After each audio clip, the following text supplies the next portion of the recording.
Bem-vindos a mais um podcast focado no direito para concursos. Hoje a gente vai mergulhar fundo, assim, num dos pilares do direito administrativo, talvez o pilar central para quem está focado em prova, né? O regime jurídico administrativo, o famoso RJA, e, claro, os seus princípios. A gente pegou aquele material de estudo, sabe? Aquele bem direcionado para o que as bancas cobram mesmo, e vamos tentar extrair o essencial aqui. A nossa missão aqui, então, é entender não só o que é esse tal de RJA, mas, assim, por que ele é tão crucial e, o mais importante, como os princípios dele, aqueles que estão lá escritos na Constituição e os outros que a gente deduz do sistema, como eles aparecem nas questões de concurso, na prova da OAB. A ideia é ir direto ao que interessa, sabe? Aquilo que realmente faz a diferença na hora H. Sem dúvida nenhuma. E eu diria mais, dominar o RJA vai além de só acertar a questão. É entender a lógica de funcionamento do Estado, porque ele tem certos poderes e, ao mesmo tempo, porque ele tem certas amarras, limitações bem rigorosas. É a estrutura, né? É a espinha dorsal que organiza todo o raciocínio do direito administrativo, fundamental para resolver aquelas questões mais cabeludas. Perfeito. Então, vamos lá, direto para o coração da coisa. O que define exatamente esse RJ? Qual é a essência dele? Olha, a essência do RJA está na ideia de uma relação jurídica diferente. Assimétrica, essa é a palavra, entre a administração pública e nós, os administrados. É diferente, né? Bem diferente da relação entre particulares, onde a regra é a igualdade. Aqui não. Aqui o Estado atua numa posição, digamos, diferenciada. E essa assimetria, ela se manifesta num binômio constante, que é chave para entender tudo.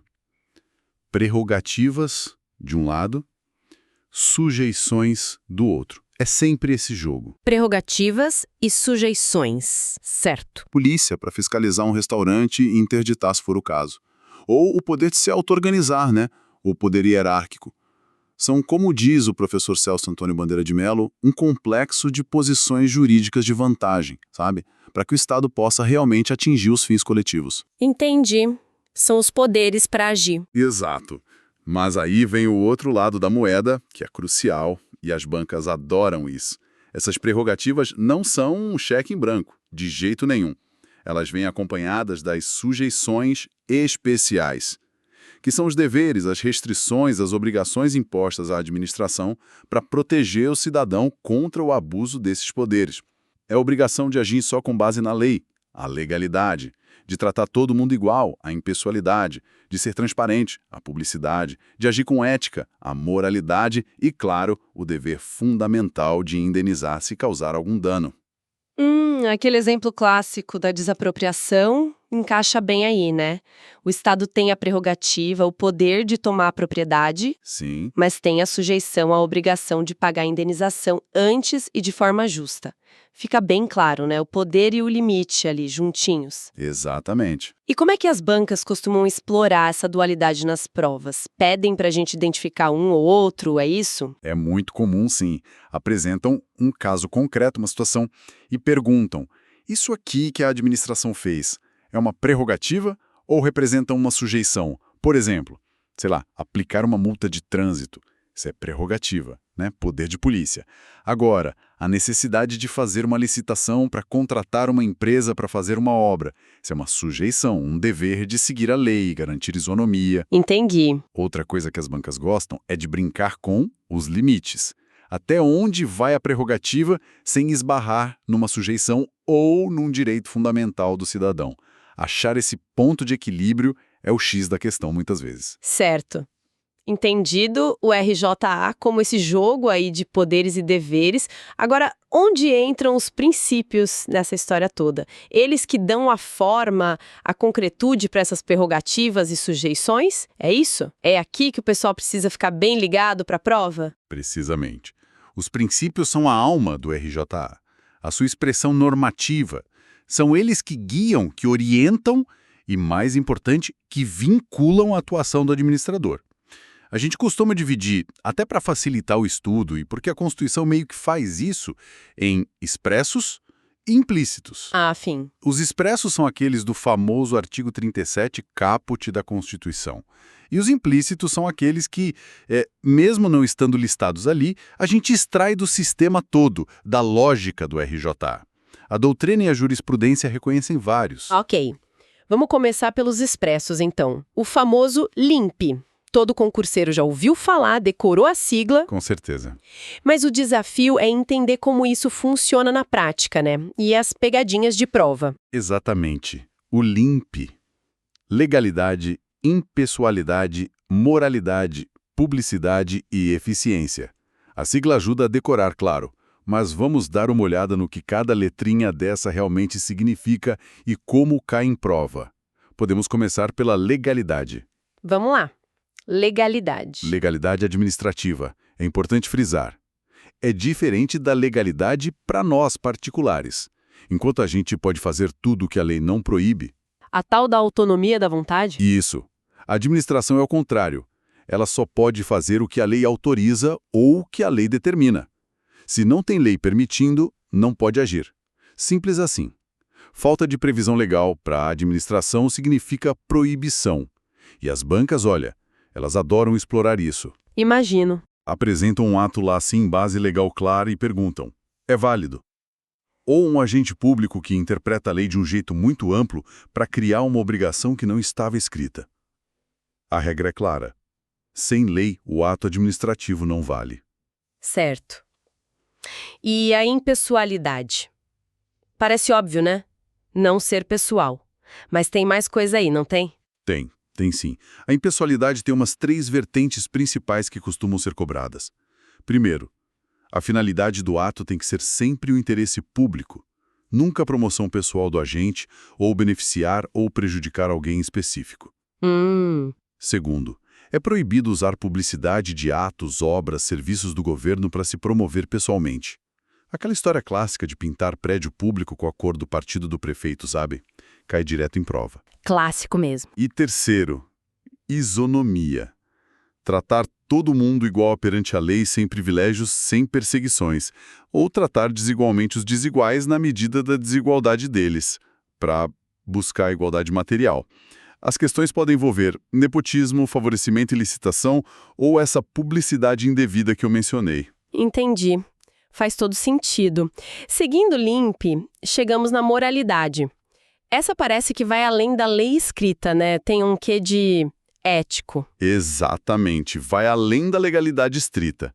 A moralidade exige que o administrador haja com ética, com honestidade, com boa fé, com lealdade com a instituição e com o público. E aqui tem um ponto que às vezes confunde, mas é fundamental. Um ato pode ser legal no papel, seguir todo o procedimento direitinho, mas ainda assim ser inválido por ser imoral, por ferir a honestidade, a ética que se espera de um gestor público. Nossa, isso é forte. Quer dizer, mesmo seguindo a lei à risca, pode ser anulado. Pode. Se ficar demonstrado que houve um desvio ético, um conluio, uma decisão que, sei lá, embora não seja ilegal no sentido estrito, ofende o senso comum de probidade administrativa. É um conceito mais aberto, sem dúvida, mas muito importante. As bancas podem criar cenários assim. Interessante. E a publicidade? O que é o foco principal aqui para as provas? Bom, a publicidade é a regra geral. Os atos da administração têm que ser transparentes, têm que ser divulgados, normalmente por publicação oficial, diário oficial, site oficial, etc. Para quê? Para que eles possam produzir efeitos fora da administração, né?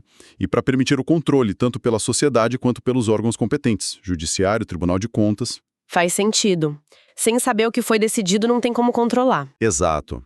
A falta de publicação pode fazer com que o ato nem tenha validade, ou pelo menos não tenha eficácia, dependendo do caso. Questões comuns são sobre atos que precisavam ser publicados e não foram. Tipo um edital de concurso. Perfeito. Um edital de concurso que não foi publicado, uma nomeação feita às escondidas. Ou então, o contrário, situações de sigilo. Porque o sigilo é exceção, né? E tem que ser justificado por um motivo forte. Segurança nacional, investigações policiais, direito à intimidade. As bancas testam se o candidato sabe quando a publicidade é condição de validade ou só de eficácia e quando o sigilo é permitido. Ótimo. Fechando o LIMP, chegamos na eficiência. Esse é mais novo no pedaço, né? Veio com a emenda 19, lá de 98? Isso mesmo.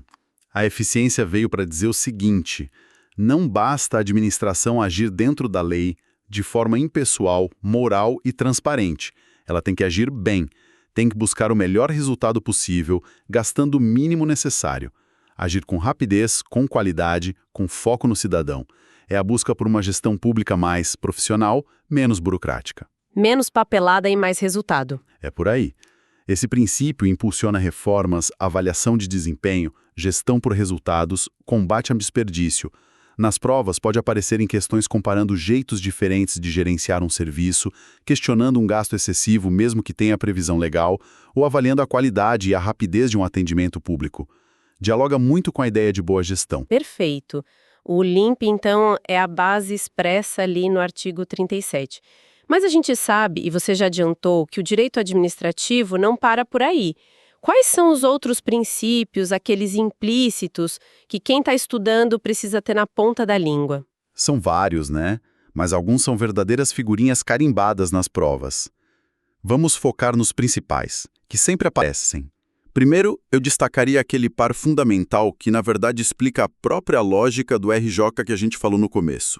Supremacia do interesse público sobre o privado e, do outro lado, a indisponibilidade do interesse público. Certo, supremacia e indisponibilidade. Como eles se relacionam? Parecem opostos, mas não são. Eles são as duas faces da mesma moeda, complementares. A supremacia é a que justifica as prerrogativas. Ela diz que, em regra, o interesse da coletividade vem antes do interesse do indivíduo. É por isso que o Estado pode desapropriar sua casa para fazer uma rua, interditar seu comércio se ele não cumpre as normas sanitárias, aplicar multas. Mas atenção, essa supremacia não é um rolo compressor. Ela tem limites claros nos direitos fundamentais. Não pode ser usada de forma arbitrária ou desproporcional. Já a indisponibilidade, ela justifica as sujeições.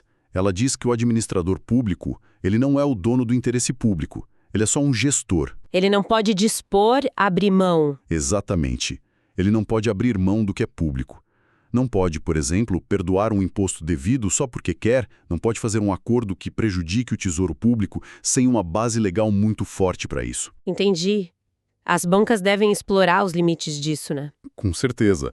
Explorar os limites da supremacia, tipo, um ato que se diz baseado no interesse público, mas é totalmente desproporcional. Ou as consequências da indisponibilidade. Um prefeito pode simplesmente não cobrar uma multa de um amigo. Óbvio que não, né? Isso fere a indisponibilidade. Faz todo sentido. E a autotutela? Aquele poder que a administração tem de rever os próprios atos. Isso cai muito, né? Cai demais. A autotutela que está até sumulada pelo STF, né? Súmulas 346 e 473, é o poder e também o dever que a administração tem de anular seus próprios atos quando eles são ilegais. Anular o ilegal. E de revogar os atos que, mesmo legais, se tornaram inconvenientes ou inoportunos. Por uma questão de mérito, de oportunidade. E a diferença-chave é o efeito, né? Ex tunc, porque o ato nasceu com vício ilegal. A revogação só vale daqui para frente, efeito prospectivo, ex nunc. E a base é uma nova avaliação de conveniência. E um detalhe que as bancas amam cobrar, a administração em regra pode fazer isso sozinha, anular e revogar, sem precisar ir ao judiciário. A própria administração se corrige. Isso. Mas claro, a autotutela também não é absoluta. Tem que respeitar o direito de defesa, o contraditório, e cada vez mais se fala no limite da segurança jurídica. Se um ato produziu efeitos por muito tempo, gerou expectativas legítimas, não dá para simplesmente anular de qualquer jeito. Essa questão da segurança jurídica voltando. Sim, ela permeia tudo. Mas para a prova, diferenciar a anulação de revogação, saber os efeitos e os limites básicos da autotutela é questão praticamente certa. Anotado. E a continuidade do serviço público parece meio óbvio que o serviço não pode parar. Mas onde que está o pulo do gato para concurso? A ideia básica é essa mesma. Serviços essenciais não podem ser interrompidos. Pensem em saúde, segurança pública, transporte coletivo. A vida das pessoas depende disso. Esse princípio justifica uma série de medidas que a administração pode tomar. Por exemplo, a figura da suplência, quando um servidor substitui outro. ou a intervenção numa empresa que tem a concessão de um serviço público, mas está falhando na prestação. E um tema que sempre gera debate e cai em prova: as restrições ao direito de greve em atividades consideradas essenciais. A lei define quais são e estabelece regras mais rígidas. As bancas podem trazer um caso de greve e perguntar o que a administração pode fazer ou se a paralisação foi legal ou não. Ela tem ganhado mais peso ultimamente, né? Principalmente com aquelas alterações na LIMBD. Muito peso. A Lei 13.655, de 2018, que alterou a Lei de Introdução às Normas do Direito Brasileiro, a LINDE, veio para reforçar muito essa ideia. A necessidade de proteger a confiança de quem agiu de boa-fé, baseado numa orientação anterior do Estado. Proteger a estabilidade das relações. Evitar aquelas mudanças bruscas, sabe? Que pegam todo mundo de surpresa e causam prejuízo. O famoso mudar a regra no meio do jogo. Exatamente. Isso afeta como a administração pode anular atos, como ela aplica novas regras ou novas interpretações, a necessidade de prever um regime de transição às vezes. As bancas estão começando a cobrar mais isso. Questões sobre os requisitos para uma mudança de orientação administrativa ou como proteger situações que já estavam consolidadas no tempo. É um tema bem atual, bem quente. Importante ficar ligado nisso, então. E para fechar essa lista dos implícitos mais importantes, a motivação.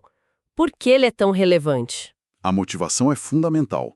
É a obrigação que a administração tem de dizer o porquê de estar tomando uma decisão, explicar os fatos que levaram à decisão e os fundamentos legais que a justificam. Isso é especialmente importante nos atos chamados discricionários, onde o administrador tem uma margem de escolha, e naqueles atos que afetam diretamente os direitos das pessoas. Tem que justificar, basicamente. Tem que justificar. E não é uma justificativa qualquer, tem que ser clara, explícita, congruente. Se não tiver motivação, ou se ela for insuficiente, o ato é considerado nulo.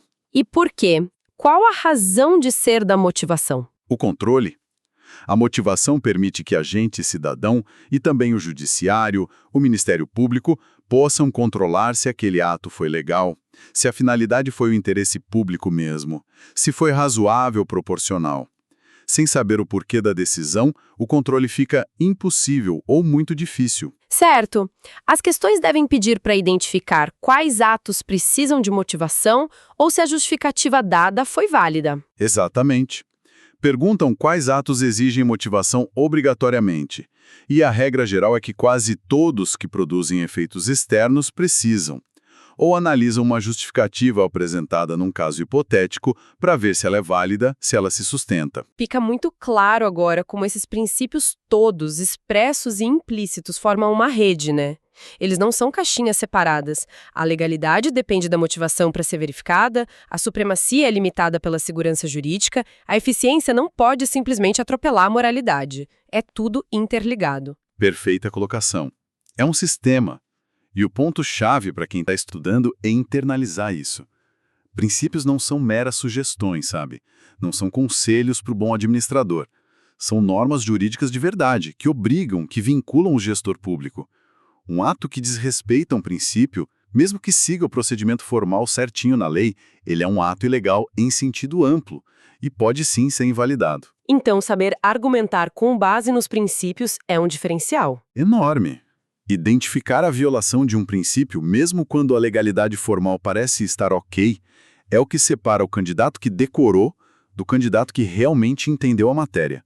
Isso faz toda a diferença, especialmente numa prova discursiva, numa prova oral. Essa visão da força normativa dos princípios é então crucial. Não é só decorar o LIMP, é entender como ele e os outros princípios funcionam como limites, como guias e como ferramentas de controle da administração. Exatamente. Ajuda demais a identificar as famosas pegadinhas. Muitas questões de múltipla escolha montam um cenário onde a forma parece correta, mas tem ali uma violação clara da impessoalidade, ou da moralidade, ou da razoabilidade que muitos autores também consideram um princípio implícito fundamental. Quem entende a força dos princípios saca a nulidade escondida ali. E numa discursiva, usar os princípios para fundamentar a resposta mostra profundidade, né? Com certeza. Mostra que o candidato tem um domínio maior do sistema jurídico-administrativo. Ótimo. Então, para a gente recapitular rapidinho os pontos principais que a gente viu.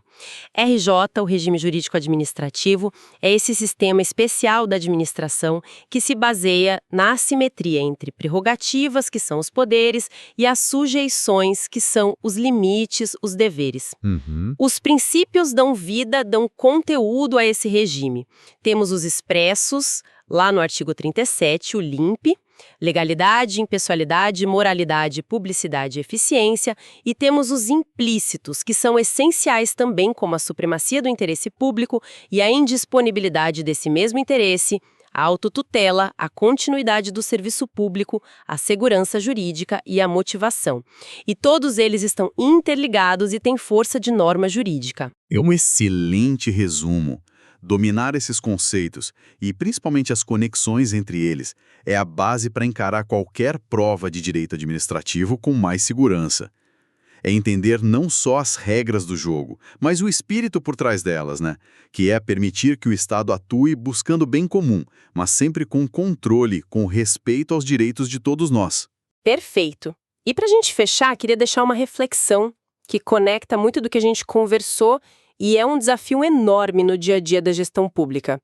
Como é que a gente concilia a pressão por eficiência, por fazer mais rápido, gastando menos, que é um princípio expresso e cada vez mais cobrado pela sociedade e pelos órgãos de controle? Sim, a pressão é grande. Com a necessidade de garantir a segurança jurídica, de proteger a confiança de quem lida com o Estado, de não mudar as regras do jogo toda hora, que é um princípio implícito que a Lindby veio reforçar. Onde que a gente acha o equilíbrio para não engessar a administração em nome da segurança, mas também para não sair atropelando direitos em nome da eficiência? Fica aí a provocação para quem está nos ouvindo pensar sobre isso ao analisar os casos, as questões mais complexas. Excelente provocação final. Esse equilíbrio dinâmico, essa tensão constante entre eficiência, legalidade, moralidade e segurança jurídica é, de fato, um dos grandes debates e desafios do direito administrativo hoje. Entender essa tensão ajuda a pensar criticamente sobre a matéria, sem dúvida. Esperamos que esta análise detalhada tenha sido útil na jornada de estudos. Agradecemos a audiência e até o nosso próximo encontro focado no direito para concursos.